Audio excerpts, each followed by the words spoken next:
হে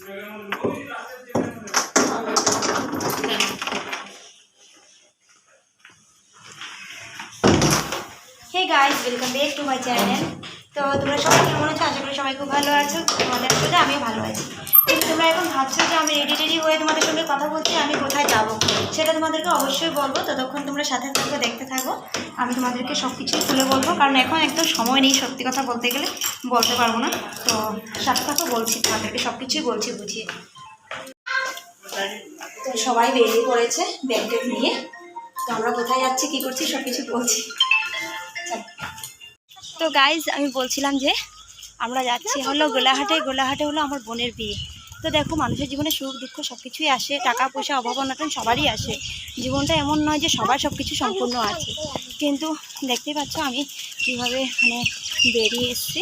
এদিকে দেখো, একদম মাথা আঁচড়ানোর সময় নেই, পাগলের মতো স্নান করে যেইভাবে পারছে ওইভাবে রেডি হয়ে চলে এরা। তো পিছনে ওই যে দেখো মা। তো আমরা সবাই যাচ্ছি। অ্যাকচুয়ালি যাওয়ার প্ল্যানিংটা একদম প্রথমেই যখন বিয়েটা ঠিক হয়েছিল, ঠিক আছে আমি আসবো। তো আমি কদিন আগে তো ঘুরেই আসলাম গিয়ে, তবে বিয়েটার মধ্যে যাওয়ার কথা। তো হঠাৎ মানে কি, এখন আমাদের কিছু প্রবলেমের জন্য আমরা যাবো না ভেবেছিলাম। কিন্তু মেঘা ঋত্বিক সকাল থেকে উঠে এত কাঁদছে, আর ওর মাসি ভিডিও কল করে ওকে, মানে সে পুরো প্যান্ডেলটা পুরো দেখিয়ে দিল। আর কাল রাতের থেকে তো ঋত্বিক তো কাঁদছে, আর মেঘাও সকাল থেকে উঠে বলছে যে যাবো মাসির বিয়েতে যাবো। তো তাই বলে ফটাফট রেডি হয়ে কিভাবে যে আমরা যাচ্ছি আমরা নিজেও জানি না, যে আর এত এক্সাইটেড লাগছে সত্যি যে যেতে পারছি। আমি তো ভাবিনি যাবো বলে। খুব মজা লাগবে। ও অ্যাকচুয়ালি আমাদের যাওয়া অ্যাকচুয়ালি বাচ্চাদের জন্যই। দেখো, জীবন তো বাচ্চাদের জন্যই, তাই না?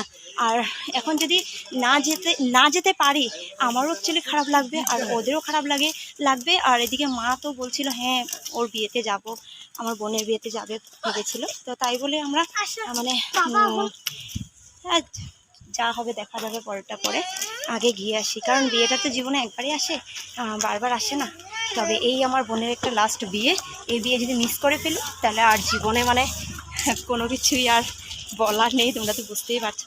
ঠিক আছে গাইস, এখন চলে এসেছি স্টেশনে, আর ট্রেন আসুক তারপর আবার তোমাদের সঙ্গে কথা বলবো। ততক্ষণ আমার সঙ্গে থাকো।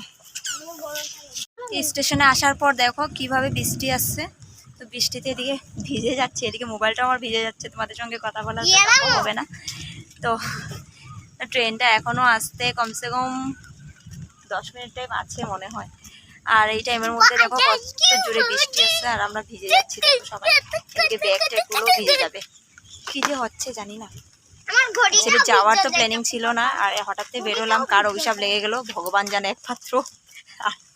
ট্রেনটা আস্তে এত লেট হচ্ছে, আর এদিকে বৃষ্টিও চলে এসছে। এখন আমরা পুরোই ভিজে যাবো। দেখো কাপড় চোপড় সারা ভিজে যাচ্ছে। মোবাইল বাঁচিয়ে রাখছে আমার আঁচলের নিচে, দেখো। তো গাইস দেখো, আমাদের ট্রেনটা চলে এসছে। এখন ট্রেনে উঠে পড়বো। এটা হলো বিবেক এক্সপ্রেস। তাহলে রাজেন্দ্রনগর, সরি, বিবেকে যাওয়ার কথা ছিল, বিবেকটা লেট বলে রাজেন্দ্রনগরে যাচ্ছে। আর এটা আছে বলেই কিন্তু আমরা যেতে পারছি, নাহলে যেতে পারবো না। ফাইনালি গাইস, আমি ট্রেনে উঠে পড়েছি। তো দেখো, আজকের ট্রেনটা অ্যাকচুয়ালি অনেক ভিড়, আর আমাদের টিকিটটা রয়েছে ওয়েটিংয়ে।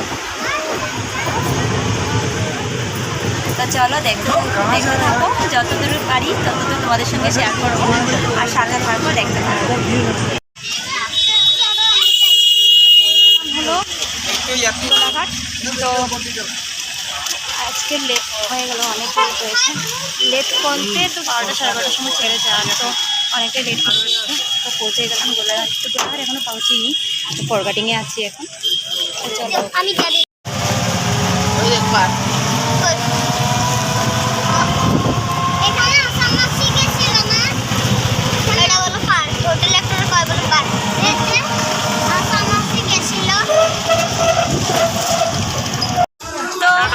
ফাইনালি আমি এসে পৌঁছে গেলাম এখানে, আর ওর মেহেন্দি লাগানো হয়ে গেছে। আর আমি সত্যি ভাবিনি যে আমি এখানে আসতে পারবো। কাল পর্যন্ত আমি কিন্তু ঘরে ছিলাম, আর আজকে এই প্যান্ডেলের নিচে আমি আসবো বলে সত্যি স্বপ্নেও ভাবিনি। অ্যাকচুয়ালি এটা ঠাকুরের কৃপা।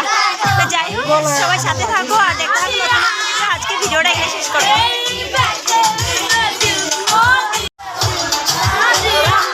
আর মা এখানে আগে এসে পৌঁছে গেছে।